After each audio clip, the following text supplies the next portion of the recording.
reaching millions of people. Albany police are sending out important updates to their community on their social media page, but they're also engaging by throwing out a little entertainment following some popular social media trends. The woman behind the camera, Laura Hawkins, says they never expected the popularity.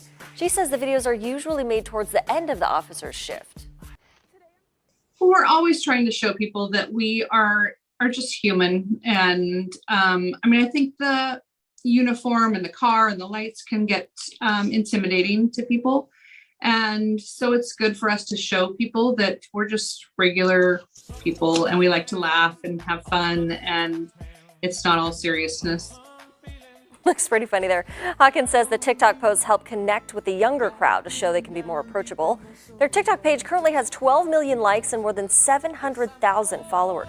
A major shift in masking policy in the United States. A federal judge in Florida struck down the mask mandate yesterday, changing policy for millions of Americans. K2's Dan McCarthy is live at PDX with the latest this morning. And obviously, Dan, just by looking at you, we know that masks are finally now optional at the airport.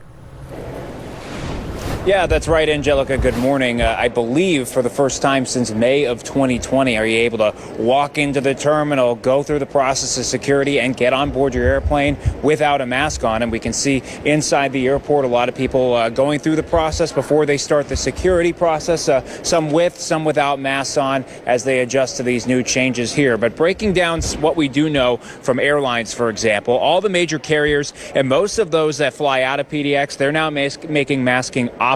Now, as far as ride sharing, so getting to the airport, Uber has said they're now optional, but we do not have a comment from Lyft at this point. I've reached out. They're also optional on Amtrak, so for trains. But TriMet yesterday said it's mandatory because of TSA rules. But TSA put out a statement last night saying it is optional. So we've reached out multiple times to TriMet this morning for clarification. Either way, though, a lot of changes going on right now, and we spoke to travelers on Monday once they learned the news. I don't really think the judge should be deciding. I think it's really too bad the whole thing has become so politicized. Well, I'm just elated. I'm just jumping up with joy. It's really hard.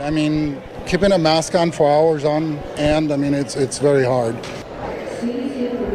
And taking you back live inside the airport. Obviously, this news coming after both spring breaks, the one in Oregon and Washington, but now in effect as plenty of folks are, like I said, either wearing masks or not as they get ready for their next trip. Obviously, something that we'll continue to keep a close eye on. A lot of agencies not really clear what this means for them yet. Same deal with modes of transportation, like I said, Lyft and some of these other airlines. So we'll continue to update as we learn more from them. Angelica, back to you.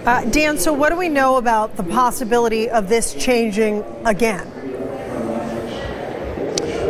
Well, it really just depends on whether or not the Biden administration wants to appeal this decision. Again, coming from one federal judge in Florida, changing the policy for millions of Americans in an instant. So if they don't decide to do that, then this is how it's going to be. But if they do, then we'll have to try and figure out what exactly that will mean for the future of masking on modes of transportation, like airplanes and being inside of airports. Mayor Bruce Harrell says the one Seattle day of service on May 21st will be an all-hands-on-deck approach to clean up the city, plant trees, lay down bark, remove graffiti, and among other activities that are going to be happening then.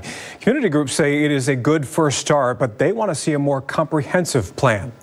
The strategy is simple.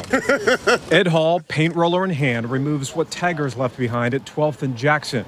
He spent 20 years in the military and recently lost his wife to brain cancer. This, trying to clean up Seattle, is how he continues to give back. So I decided that if I was going to do something that took me away from my family, it was going to be something worth doing, something that where I continue to serve. All will join dozens of other organizations on May 21st to help clean up the city as part of what the mayor calls a day of service. And we're going to do it not just one day a year. One of the primary focuses, tackling graffiti, a problem Harrell says the city currently spends about $3.7 million trying to address.